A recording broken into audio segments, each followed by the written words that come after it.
has with 77 Division, LAPD, so that y'all won't have no reason to try to justify and condone the bullshit that this nigga did. And motherfuckers like Big U continue to benefit financially. You think he really want peace when you're doing gang intervention? And he gonna talk about, oh, I put all of these kids in college. Congratulations. We not talking about that. The football program for the youth, that's cool. How many of them gonna make it to the NFL or at least to a college football program?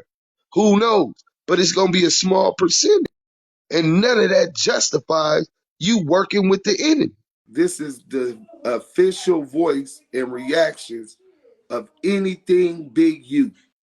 I hope that a lot of them young dudes over there in the 6-0s who've been manipulated over the years by old niggas just like him, and I hope that a lot of young kids in the community don't get manipulated by his type. Because you're not. You're a cancer and poisonous to our community. You're going to mislead these kids to prison. Assalamu alaikum, people. Ramadan Mubarak. Alhamdulillah Rabbil Alameen. Somebody just sent me a video with the boy Bronco T on there talking, right? And I said, oh, okay. So I listened to it. And I said to myself, I said, do he know that Big U is in jail for RICO, right? And that the government narrative is to paint him out to be this violent individual. This individual that goes around making people do certain things that they don't want to do, pressuring people, extorting people, and things of that nature, right? So I was listening to it.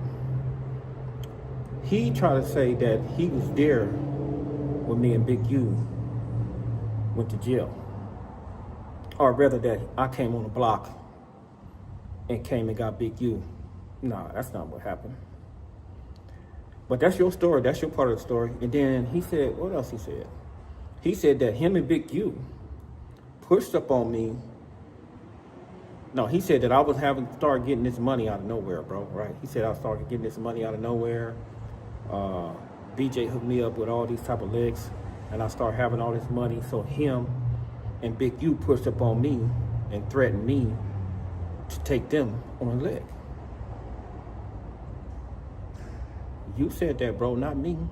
You said Big U and you threatened me to take you on a leg.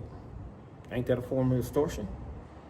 Ain't that a form of peer pressure? You said that, bro, not me, right? And then he said that BJ tried to backdoor me. Nah, bro. You don't even know the case. And I'm sorry to say that's not what happened. And if you don't know, you don't know. I don't care. And then you said that since BJ, you said BJ hooked up the case. This is what your understanding is. You said BJ hooked up the case. So when me and Big U got to the pen, you said Big U put a hit out on me because he was in jail and he wasn't fucking with BJ. You said Big U put a hit out on me. This is what I be talking about, brothers and sisters, about these dudes being elf troops, these dudes being boys, and these dudes be so emotional to the point where they don't even think. They have so much love for this boy Big U that their emotions override their reason and logic.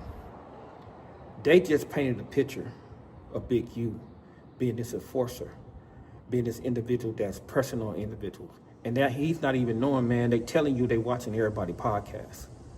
So this man got on this nationwide podcast and basically validated what the federal government is talking about. You basically got on the stand, bro, on your people, on your brother. You say he's your brother, and you got on the stand on this dude, right? This is why I don't care, man. And this is why I really don't care about what you guys think and what you guys say. And let's go a step further, because we have Yuck Mouth he's talking about I have all these aliases, right? Okay. He said that I caught a case, a contractor's license case, yeah, a misdemeanor. So what? I paid a fine for it, got my license back, so what? And he also said that I have all these different type of aliases, right? And then he got to pulling up all these cases. He said I've been arrested 20 times. And then when he got to pulling up the cases, I screenshotted it. And I screen recorded it, so I already sent it to my lawyer. I screen recorded it. And it says 1996, 2001, 2005, 2007, 2000, et cetera, all these cases, bro, and these sealed cases during the time that I was locked up.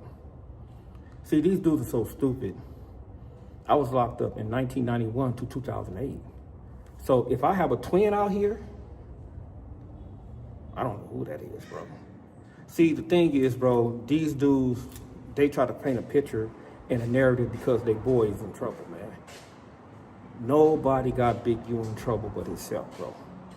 He's the one that did whatever he did, and he pushed this type of narrative, and everybody know he pushed this narrative, and that's just what it is. Yeah. All right, what's going on, brother? You can think what you want to think, bro.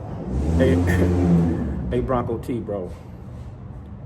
You wasn't even around us like that, bro. Because if you was around us, you'd know that Big U was getting bread with me, brother, way before we even got caught up, bro. And I'm not even gonna go into details, man. And if you was around us, brother, you know. And if you was in the penitentiary, bro, like all the rest of the brothers from the section, they know that boy Big U put a jacket on me, bro. That's exactly what he did. And if you read the case in its totality, you'll know he got out. But hey, it's here and there. This is my story.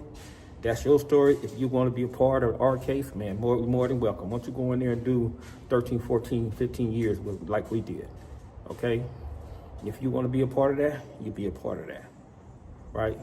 But you have to be careful, bro, because I'm going to tell you like this. I have information that you really don't want to hear, bro. And when I be telling you I have the information, I be having it, bro. And I be sparing a lot of you brothers, man. You know, I have physical information, brother, about a lot of things. I'm just not talking. When I be talking, I be going by what the paperwork say or my own experience. You're mad. You're in your feelings about something you don't know nothing about, bro. If you got love for Big U, okay, alhamdulillah. I don't care about that, bro. I don't care about that. You don't know nothing about me like that, bro. You don't know me like that, bro. And you absolutely right about one thing, and I'm glad you said that. Because it cleared me. I was a nobody around there. I ain't did shit. I haven't slid on nobody. I ain't did nothing to nobody, and I thank you for that, bro.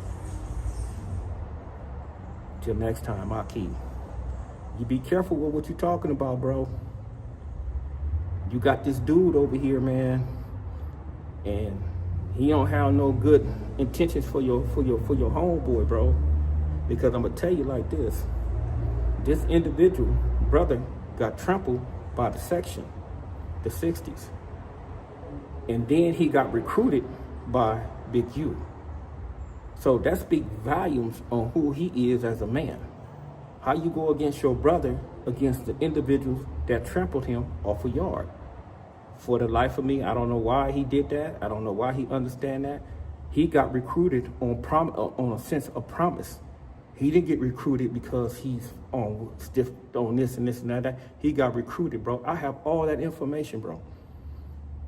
I just don't have time for it. But you,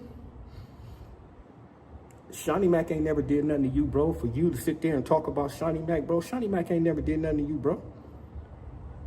You sit there with a dude that don't nobody know from that section, and you talk about Shawnee Mac, bro. Shawnee Mac ain't did nothing to you, bro. He ain't never did nothing to you. You mad because Shawnee Mac talked to another individual? Have Shawnee Mac ever did something to you? No. Bro, you deep in the game and got the rules missing, bro. What you just had done, you just got to understand and testify that your boy Big U will pressure somebody right? And he will put a hit on somebody. Imagine that. Assalamu alaikum.